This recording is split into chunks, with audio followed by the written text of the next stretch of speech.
Hey, what's up everybody? Doing another video, this time of the Marvel Legends Build-A-Figure, Crimson Dynamo. This is from the Black Widow wave, and he's the Build-A-Figure, as you obviously can see.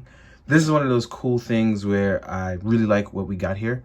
I really wish that I still had the Ironmonger Build-A-Figure, so I could kind of show you guys what the two were and how the improvements are made between that one and this one. So instead, I'll just talk about it since I don't have Ironmonger anymore.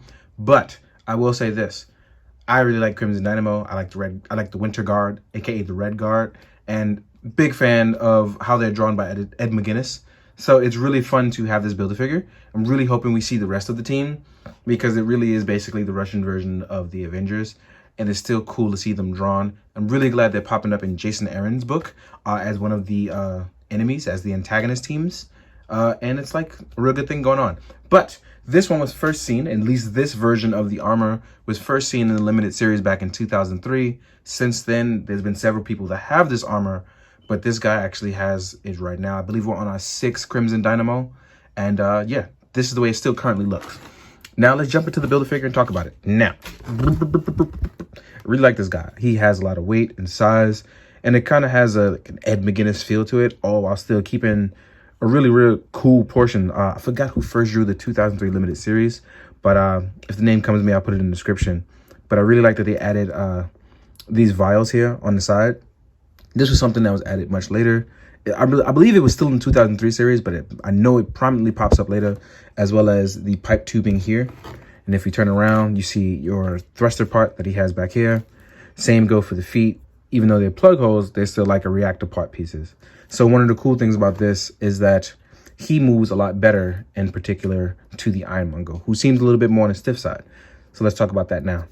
Our head articulation can go up, and it's on a 2-neck prong. So you have the lower neck, which allows for a little bit more movement, and then you have the head on the ball joint, which allows him to be a lot more expressive for a big guy, which is kind of what I like.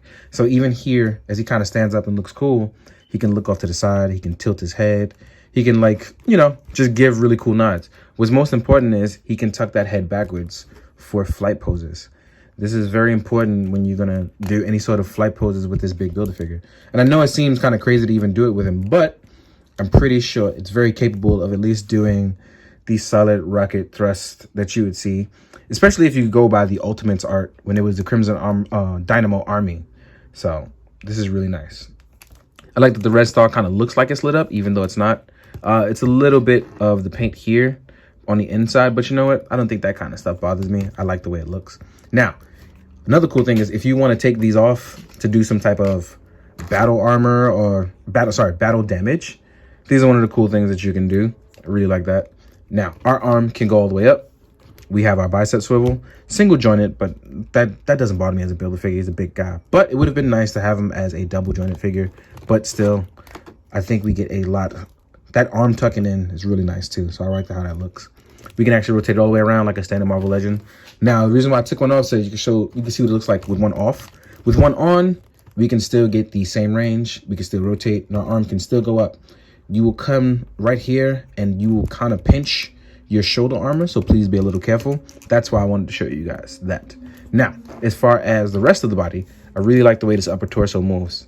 I really like that they stuck to the plan of giving that updated articulation like the Lightning Collection stuff, and it really does work wonders here. It does. And I'm going to show you some cool poses real fast as I fix the armor. All right.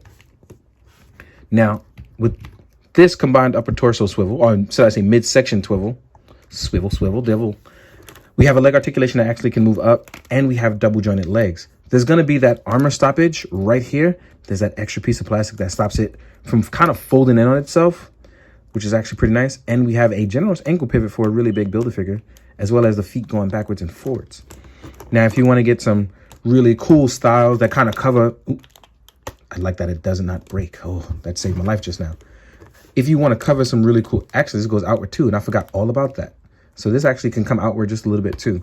But if you want to do some stuff based on the covers or some cover art, or just make it look like some really cool classic scenes, as you can see here, he can be posed up pretty nicely.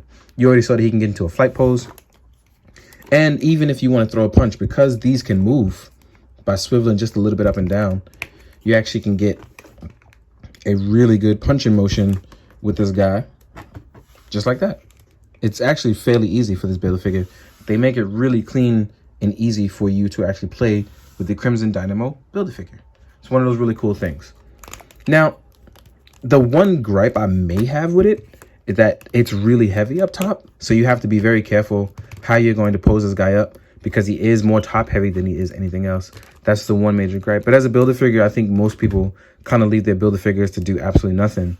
That's not me. I'm actually going to play with mines like it's no tomorrow. So I want to do some really cool photos with this, especially because I like how this one came out. If I can get another one to really kind of repaint and just give it a little black wash, I would absolutely adore that. Now, you see him right here.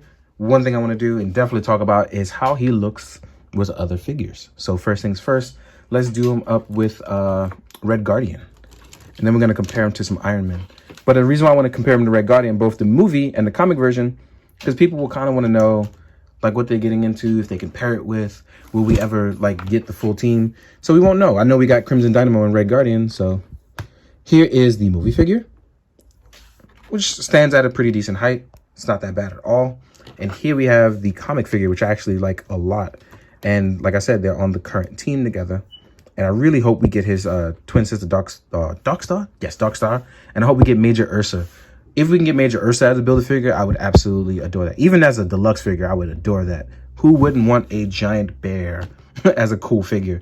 And then if you want, you can repackage it as Demon Bear, like from X-Men. So there's a bunch of things that you can get to with that, and that's pretty dope. Now, one of those really cool things, where we see right here, that they are slightly different sizes, but they still work pretty well with Crimson Dynamo. So if you want to make him a movie figure and put him in your movie universe for whatever reason, do it. Have fun. But just know that he also fits in really well with the comic stuff too. Now, since Crimson Dynamo is basically the Russian Iron Man, it would only be right to compare him to an Iron Man, right? And I believe I left my Mezco one out, so I'll add that in the end. Or I'll just cut it to make sure it just fits in here. Maybe I'll just cut it. But these are various, both Revoltech and Marvel Legends Iron Man. So you can see how he would pair it with a classic one, how he's going to pair it with a modern one, how he's going to pair it with an imported modern one. We can see that still Crimson Dynamo is bigger than all these guys, but I think they all really fit well with this design. It just really screams out, yes, this is dope. Now, take that away, and I'm going to just add in the Mezco one. We're just going to jump into that. So I decided, you know what? I'm going to cut this guy in. So here he is next to a Mezco Iron Man. And again, I think this still fits pretty well to the point where he's still towering over Iron Man. But if you want any sort of modern rendition, I think pretty much anything but the Sentinel stuff fits in really well with what we have going on with Crimson Dynamo. The Sentinel stuff, I only have my Hulkbuster left. And I'm pretty sure Hulkbuster towers over this guy, so that's a little too much, right? So let's take this guy out. Now we're going to compare it to other figures. And one of the things, at one point, Crimson Dynamo teamed up with a Black Widow. And I believe that was the third or the fourth one. But just in case you want to see what it's like with a Black Widow, here you are. That is a Jean Grey head sculpt for those of you that are going to ask. Here he is next to a 1000 Toys synthetic human. In case you want to get, like I said, crush your universe stuff over, have some fun, right? Here's an SH Figuarts, which is obviously is going to be much tinier. They're on the Japanese 112 scale. Here is a Mythic Legions, so you can see what that's like. Then we're going to do a Mezco, and I have Mezco Me over here in the corner, so why not use that? So, while Crimson Dynamo is much bigger, obviously, because he is a Build-A-Figure, we still have gotten smaller Build-A-Figures, so it's good to see where he stands with this so far. One of the dope things I like is that they've definitely added in that new Hasbro technology to give him more range of movement, and it's not too stiff, but it still holds pretty well. I think my waist joint is going to get looser before anything else because I've been having some fun with that. So for those of you that know the lemon plies technique, you're going to have to use that eventually if you play and pose with yours a lot. I really enjoy Crimson Dynamo. I love what's going on with the Jason Aaron comics right now. So I'm very inspired to take photos. But if you feel like you don't need this or you're not going to build the Winter Guard, it's definitely not something you would need. But again, I hope you guys will enjoy the photos at the end. I hope you've enjoyed this review as always. And like I said, I hope you be good, do good, drink your water. And last but not least, just to see what he's like next to another Build-A-Figure. There we go. So, if you've enjoyed this, please like, comment, and subscribe. As always, guys, you know the deal. Later.